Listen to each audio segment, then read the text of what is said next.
இது ஒரு CBN தயாரிப்பு. நீங்கள் பார்த்துக் கொண்டிருப்பது ஒரு புதிய வாழ்க்கை நிகழ்ச்சி. வணக்கம். ஒரு புதிய வாழ்க்கை நிகழ்ச்சிக்கு உங்களை அன்புடன் வரவேற்கிறோம். இந்த நிகழ்ச்சியின் மூலமா உங்களை சந்திச்சதுல ரொம்பவே சந்தோஷப்படுறோம். இது மாதம் முழுவதும் திருப்பு முனை அப்படிங்கிற தலைப்புல நம்ம தியானம் செஞ்சுக்கிட்டு இருக்கோம். அந்த வகையில நம்முடைய வாழ்க்கையில் நம்ம திருப்பு முனையை பெறுவதற்கு தொடர்ந்து ஜெபம் செய்ய வேண்டும். அதை தான் பார்க்க போறோம். நம்ம வாழ்க்கையில இருக்கக்கூடிய பிரச்சனைகள், சண்டை சச்சரவுகள் சரியாகணும் அப்படிங்கிறதுக்காக நம்ம ஜெபம் செய்து கொண்டே இருப்போம். ஆனா அதற்கான பதில் கிடைக்கவில்லை, தேவனுடைய ஜெபத்தை கேட்கிறாரா இல்லையா அப்படின்னு மனம் தளர்ந்து போய் ஒரு கட்டத்துல ஜெபிக்கிறதையே நம்ம விட்டு விடுவோம். ஆனா அப்படி இல்லாதபடிக்கு நம்ம தொடர்ந்து ஜெபம் செய்யும் போது நம்முடைய வாழ்க்கையில் ஒரு திருப்பு முனையை பெற முடியும். திருப்பு முனை அப்படிங்கிற பூட்டை திறப்பதற்கான சாவி ஜெபம்தான். ஜெபத்தால நம்ம வாழ்க்கையில திருப்பு முனையை பெற்றுக்கொள்ள முடியும்.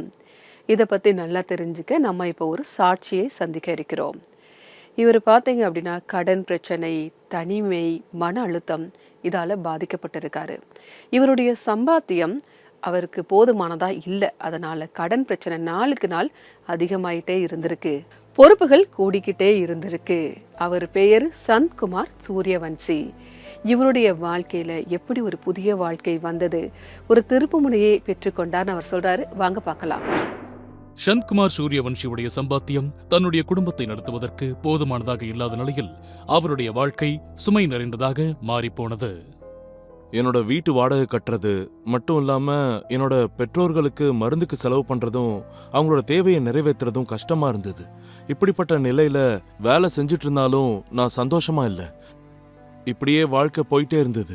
சில நாட்கள்ல வருமானம் போதாத காரணத்துல செலவுக்கு பணம் இல்லாம கடன் வாங்க வேண்டிய நிலைக்கு தள்ளப்பட்டேன்.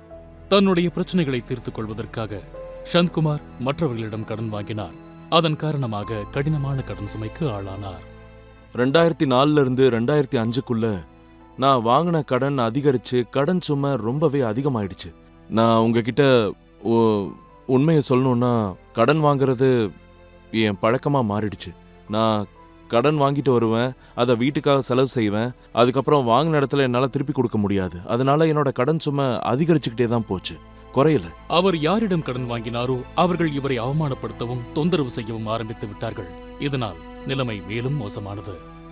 நான் நிறைய கடன் வாங்கின காரணத்தினால கடன் அதிகமாயிடுச்சு. நான் யார்கிட்ட கடன் வாங்கினனோ அவங்க என்னை அடிக்க ஆரம்பிச்சிட்டாங்க. அது மட்டும் இல்லாம கடன் கொடுத்த மற்றவங்களும் வீட்டுக்கு வருவாங்க. அப்போல்லாம் பக்கத்து வீட்டுக்காரங்க என்னை பார்ப்பாங்க. என்னோட மனைவியும் என்னை திட்டுவாங்க. என்னோட மனைவிக்கு என்னோட பிரச்சனை என்னன்னு தெரியாது, என்னோட வருமானம் ரொம்பவே குறைவுன்னு தெரியாது. ஆனா அவங்களோட எல்லா தேவைகளையும் நான் நிறைவேற்றணும் இல்லையா? தன்னுடைய வாழ்க்கையில் விரக்தியின் உச்சத்துக்கே சென்றுவிட்ட சந்த்குமார் இறுதியாக அருகில் இருக்கும் ஒரு கடைக்கு சென்றார். அங்கே அவருக்கு ஒரு நல்ல ஆலோசனை கிடைத்தது. நான் அங்க போனப்ப அவர் என்னை பார்த்து, என்ன நண்பா, ஏதோ பிரச்சனையில இருக்கிற மாதிரி தெரியுது, ரொம்ப டென்ஷனா இருக்கீங்கன்னு கேட்டாரு. முகத்தை பார்த்தாலே தெரியும் இல்லையா? ஆமா, நான் கஷ்டத்துல இருக்கேன்னு சொன்னேன். உடனே அவரு ஒரு நியூஸ் பேப்பரை கிழிச்சு அதுல ஒரு வசனத்தை எழுதினாரு. அந்த வசனம் சங்கீதம் 7:1.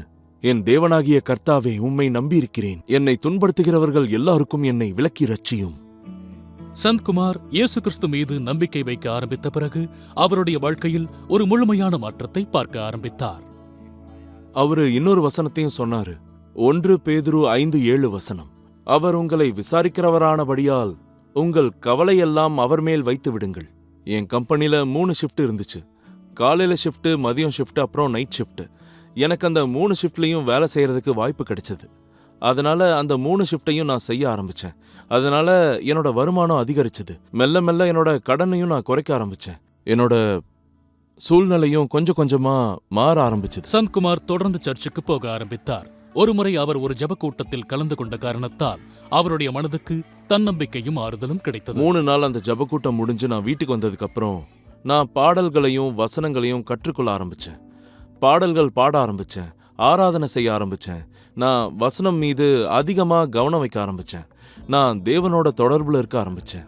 இன்றைக்கு சந்த்குமார் தேவனுடைய வழிகாட்டுதலில் தன்னுடைய வாழ்க்கையை வாழ்ந்து வருகிறார். தன்னுடைய வாழ்க்கையில் ஏற்பட்ட மாற்றத்திற்காக அவர் ஆண்டவராகிய இயேசு கிறிஸ்துவுக்கு எல்லா மகிமையும் செய்கிறார்.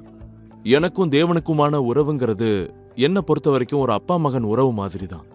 என்னோட ஒவ்வொரு விஷயத்தையும் நான் யார்கிட்டையும் சொல்றதில்ல, யாருக்கும் சொல்ல விரும்புறதும் இல்லை.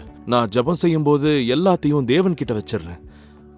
அப்ப அவர் என்னோட ஜெபத்தை கேட்பாரு. நான் வாழ்க்கையில ஏதாவது தவறு செஞ்சா உடனே இது தவறுன்னு அவர் என்கிட்ட சொல்லுவாரு. நான் அதை ஒத்துக்கிட்டு என்னோட தவறுக்காக அவர்கிட்ட மன்னிப்பு கேட்டுப்பேன்.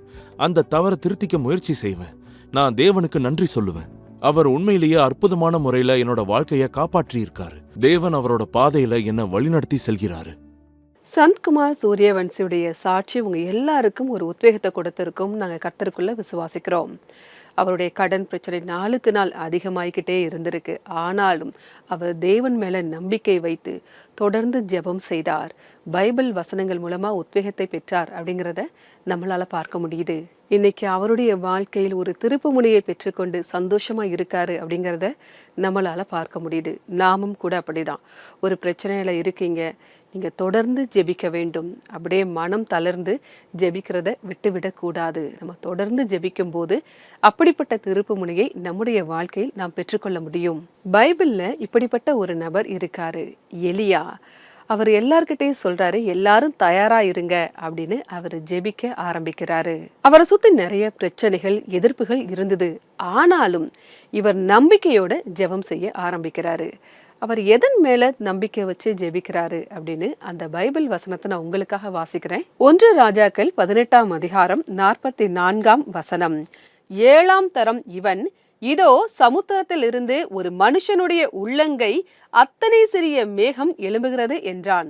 அப்பொழுது அவன், நீ போய் ஆகாபை நோக்கி, மழை உம்மை தடை செய்யாதபடிக்கு ரதத்தை பூட்டி போய்விடும் என்று சொல் என்றான்.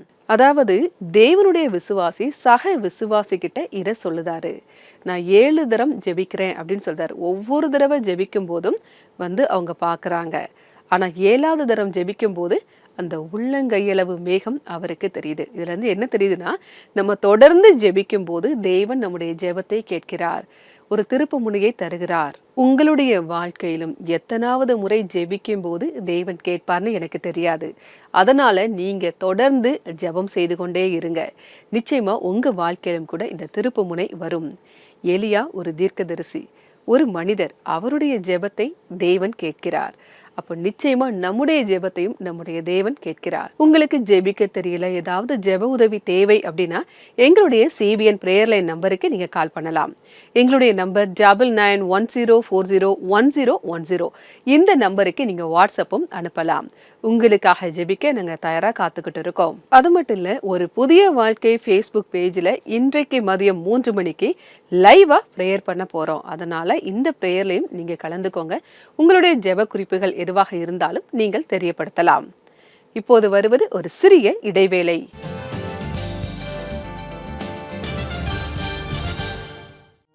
நண்பர்களே, உங்க வாழ்க்கையில நிறைய தடைகள் இருக்கா? உங்க உறவுகள்ல நம்பிக்கை இல்லாம சந்தேகத்தோட வாழ்றீங்களா? உங்களுடைய ஆரோக்கியத்துல முன்னேற்றம் இல்லாம இருக்கா? உங்க ஜாப் அப்புறம் உங்க கெரியர்ல எந்த ஒரு ஆப்பர்ச்சுனிட்டியும் இல்லாம இருக்கா? உங்களுக்கு அதிகமான லோன்ஸ் இருக்கா? உங்க குழந்தைங்களுடைய கல்யாணம் தடைப்பட்டிருக்கா? இது எல்லாத்துக்கும் நீங்க பிரேக் த்ரூ தேவைன்னு நினைக்கிறீங்களா? இது எல்லாமே மாறணும்னா உங்க வாழ்க்கைக்கான பிரேக் த்ரூ கண்டிப்பா உங்களுக்கு நடக்கும். உங்க வாழ்க்கையில எந்த மாதிரியான ஸ்டக் சிச்சுவேஷன் இருந்தாலும் சரி, அத கண்டிப்பா CBN பிரேயர் லைன் மூலமா தேவன் கிட்ட பிரார்த்தனை பண்ணி மாத்தலாம். நம்மளோட CBN பிரேயர் லைன் நம்பர் 9910401010. கால் பண்ணுங்க, இல்லனா வாட்ஸ்அப் மெசேஜ் மூலமா உங்க பிரார்த்தனை வேண்டுகோள்களை அனுப்புங்க. பிரார்த்தனையில நம்பிக்கை வைங்க, பிரேக் த்ரூ கண்டிப்பா நடக்கும்.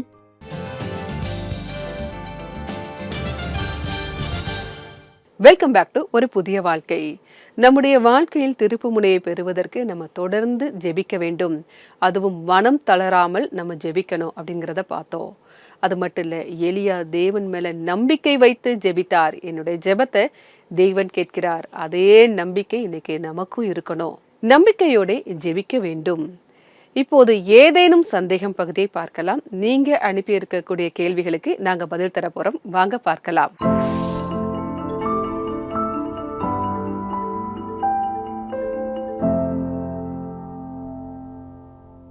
நம்முடைய நேயர் ஒருத்தங்க இந்த கேள்வியை கேட்டிருக்காங்க. நான் ஒரு பிரச்சனைக்கான தீர்வுக்காக ஜெபம் செய்து கொண்டிருக்கிறேன். நான் எவ்வளவு காலத்திற்கு இந்த ஜெபத்தை தொடர்ந்து செய்ய வேண்டும்? நம்ம என்ன நினைக்கிறோம் அப்படின்னா, ஒரு லிஸ்ட்டை ரெடி பண்ணி வச்சு அது தினமும் நம்ம ஜெபம் செய்ய ஆரம்பிக்கிறோம். திரும்ப திரும்ப அதை கேட்குறோம். ஆனா உண்மையான ஜெபம் எப்படி இருக்கணும் அப்படின்னா, ஒரு தடவை நீங்க ஜெபிக்கும் போது தேவன் அதை கேட்டுவிட்டார், நிச்சயமாக அதை நமக்கு நடத்தி தருவார். இந்த நம்பிக்கையில தான் நீங்க ஜெபிக்க ஆரம்பிக்கணும். அடுத்த முறை நீங்க ஜெபிக்க ஆரம்பிக்கும் போது அதை நீங்க பெற்றுக்கொண்டதா நினைத்து அவருக்கு நீங்க நன்றி சொல்லணும். நான் கேட்டதை நீங்க செஞ்சிட்டீங்க தேவனே, அதற்காக நன்றி அப்படின்னு தான் நீங்க ஜெபிக்க ஆரம்பிக்கணும். எவ்வளவு காலத்திற்கு நான் இந்த சோதனைக்காக நான் ஜெபிக்கணும்னு கேட்டிருந்தீங்க. முதல் முறை தேவன் என்னுடைய ஜெபத்தை கேட்கிறார் அப்படின்னு நினைச்சு நீங்க ஜெபிக்கணும். அடுத்த முறையிலிருந்து அப்பா நான் அதை பெற்றுக்கொண்டேன் அப்படின்னு நீங்க நன்றி சொல்லி ஜெபிக்க ஆரம்பிங்க. நம்முடைய இன்னொரு நேயர் ஒருத்தங்க கேள்வி கேட்டிருக்காங்க, உங்களுக்காக வாசிக்கிறேன். தேவனுடைய வசனங்கள் மூலமாக ஜெபம் செய்வது என்றால் என்ன அர்த்தம்? அதாவது பெத்தவங்க பிள்ளைங்க கிட்ட நீ இதை செஞ்சன்னா நான் உனக்கு இதை செய்வேன் அப்படின்னு ஒரு வாக்குறுதியை கொடுப்பாங்க. அப்போ அந்த பிள்ளைங்க என்ன செய்வாங்க அப்படின்னா, ஒரு நேரத்துலையும் அதை நமக்கு திரும்ப திரும்ப ஞாபகப்படுத்துவாங்க. அப்பா எனக்கு இது நீங்கள் செய்கிறேன்னு சொல்லியிருக்கீங்க, அம்மா எனக்கு இதை நீங்கள் வாங்கித்தரேன்னு சொல்லியிருக்கீங்க அப்படின்னு திரும்ப திரும்ப அந்த பிள்ளைங்க நமக்கு ஞாபகப்படுத்திக்கிட்டே இருப்பாங்க. அப்போது இந்த பெற்றவங்களுக்கு ஒரு எண்ணம் இருக்கும், நான் ஒரு வாக்குறுதி கொடுத்துருக்கேன் அதை செய்யணும் அப்படிங்கிற ஒரு எண்ணம் அவங்களுக்கு இருக்கும். அதே மாதிரி தான் தேவன் உங்களுக்கு கொடுத்த வாக்குறுதிகளை நீங்கள் ஜெபத்தில் மேற்கோள் காட்டி, அப்பா நீங்கள் இந்த இடத்துல இந்த ஒரு வாக்குறுதியை நீங்கள் சொல்லியிருக்கீங்க, பைபிளில் இப்படிப்பட்ட ஒரு வாக்குத்தத்தம் இருக்குது, இதை என் வாழ்க்கையில் நீங்கள் நிறைவேற்றித்தாங்க, நீங்கள் திரும்ப திரும்ப கேட்கும்போது நிச்சயமாகவே அவருடைய வல்லமையை உங்களால் உணர முடியும். அதனால் ஜெபத்தில் வாக்குத்தத்த வசனங்களை சொல்லி ஜெபிப்பது உண்மையிலே ஒரு ஆசீர்வாதமான ஒரு விஷயம்தான். நீங்களும் அதே மாதிரி செய்யுங்க, உங்கள் வாழ்க்கையில் ஒரு வெற்றி கிடைப்பதை உங்களால் உணர முடியும். உங்கள் கேள்விகளுக்கு பதில் கிடைத்திருக்கும் அப்படின்னு நான் கர்த்தருக்குள்ள விசுவாசிக்கிறேன். ஒருவேளை இந்த நிகழ்ச்சி பார்த்துட்டு இருக்க உங்ககிட்டயும் இது போன்ற சந்தேகங்கள் இருந்தால் நீங்கள் எங்களுக்கு தெரியப்படுத்தலாம். அதற்கு CBN பிரேயர் லைன் நம்பருக்கு நீங்கள் வாட்ஸ்அப்பில் அனுப்பலாம். எங்களுடைய நம்பர் 9910401010. அப்படி இல்லை அப்படின்னா CBN இந்தியா யூடியூப் சேனலில் இன்றைய எபிசோடின் கமெண்ட் செஷனில் பதிவு பண்ணலாம். இப்போது வருவது ஒரு சிறிய இடைவேளை. இந்த இடைவேளை நேரத்தில் ஒரு ஆராதனை பாடலையும் பார்க்கலாம்.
இந்த மார்ச் மாதம் நேஷனல் டிவி நிகழ்ச்சியில் சூரத்தைச் சேர்ந்த முகலி சரா CNI சர்ச் கோயர்,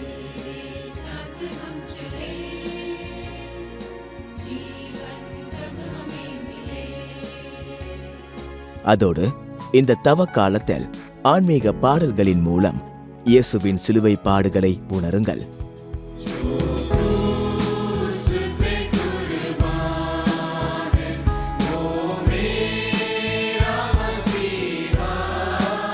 இந்த மாதம் முழுவதும் மனம் திரும்புதல், ஜெபம் மற்றும் நம்பிக்கையின் பயணம் உங்களுடைய ஒரு புதிய வாழ்க்கை நிகழ்ச்சி மற்றும் CBN இந்தியா யூடியூப் சேனலில் மட்டுமே.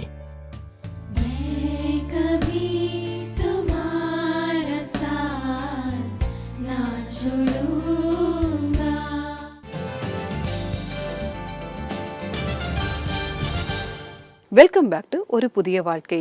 நம்முடைய வாழ்க்கையில் திருப்புமுனையை பெறுவதற்கு நம்ம தொடர்ந்து ஜெபம் செய்ய வேண்டும். தேவன் மேல நம்பிக்கை வைத்து நாம் ஜெபிக்க வேண்டும். மனம் தளர்ந்து போகக்கூடாது. நம்ம பார்த்துக்கிட்டு இருக்கோம். எப்போ நீங்க நம்பிக்கையோட ஜெபிக்க ஆரம்பிக்கீங்களோ உங்க வாழ்க்கையில திருப்புமுனை ஆரம்பமாயிட்டுன்னு தான் அர்த்தம். எப்பவுமே ஜெபிக்கும் போது என்னுடைய விருப்பம் நிறைவேறட்டும் அப்படின்னு நீங்க கேட்காம, தேவனே உம்முடைய விருப்பம், உம்முடைய சித்தம் என்னுடைய வாழ்க்கையில் நிறைவேறட்டும் அப்படின்னு சொல்லிதான் நம்ம ஜெபிக்கணும். இப்ப நான் உங்களுக்காக ஜெபிக்க போறேன். நீங்க என் கூட சேர்ந்து ஜெபிக்கலாம். அன்பின் பரலோக பிதாவே, இந்த நேரத்திற்காக நன்றியோடு உம்மை துதிக்கிறோம் அப்பா.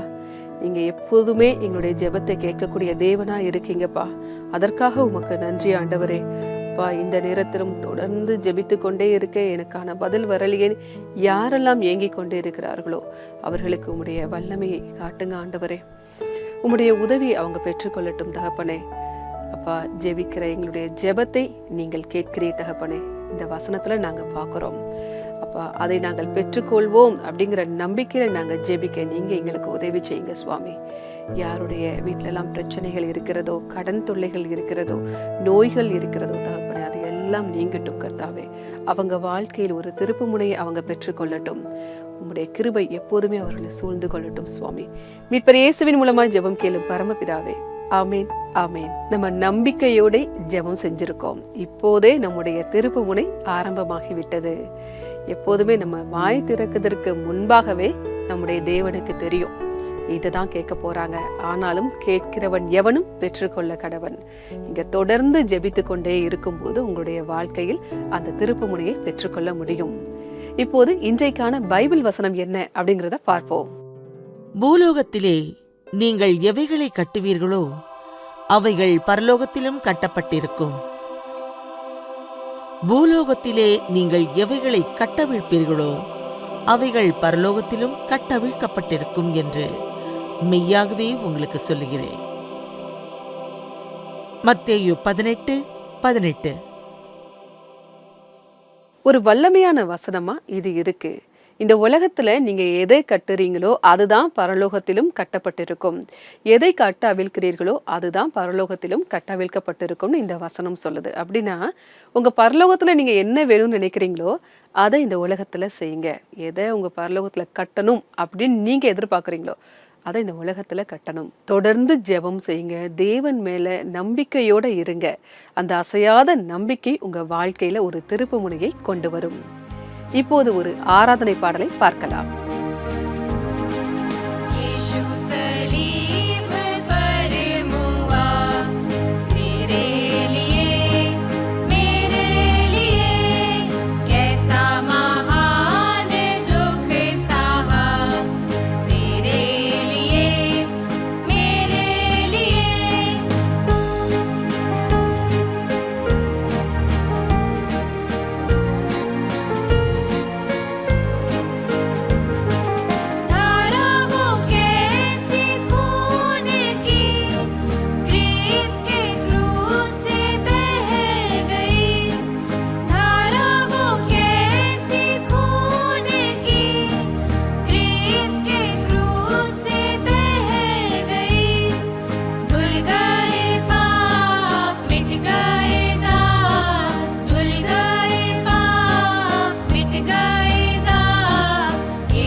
இனிமையான ஆராதனை பாடலை பார்த்தோம். ஆண்டவராகிய இயேசு கிறிஸ்து நமக்காக சிலுவையில் மரித்தார், 3ஆம் நாள் உயிர் தெழுந்தார் அப்படிங்கிறத இந்த பாடல் மறுபடியும் நமக்கு ஞாபகப்படுத்தி இருக்கு. அவரால் மட்டும்தான் நம்மளால பரலோக பிதா கிட்ட போக முடியும். அதனால நீங்க தொடர்ந்து ஜெபம் செய்ய வேண்டும். நிகழ்ச்சியுடைய நிறைவு பகுதிக்கு வந்துட்டோம். சந்த்குமார் அவங்களுடைய சாட்சியில அவங்களுக்கு எப்படிப்பட்ட பிரச்சனைகள்லாம் இருந்தது, எப்படி அவங்க தொடர்ந்து ஜெபம் செஞ்சாங்க, பைபிள் வசனங்களின் மூலமா எப்படி உத்வேகம் பெற்றாங்க அப்படிங்கிறத நம்மளால பார்க்க முடியுது. நீங்களும் கூட தொடர்ந்து ஜெபிக்க வேண்டும், பைபிள் வசனங்களை வாசிக்க வேண்டும். உங்களுடைய வாழ்க்கையிலும் திருப்புமுனை நிச்சயமாக வரும். இன்றைக்கு மதியம் 3 மணிக்கு ஒரு புதிய வாழ்க்கை ஃபேஸ்புக் பேஜ்ல லைவா பிரேயர் பண்ண போறோம்.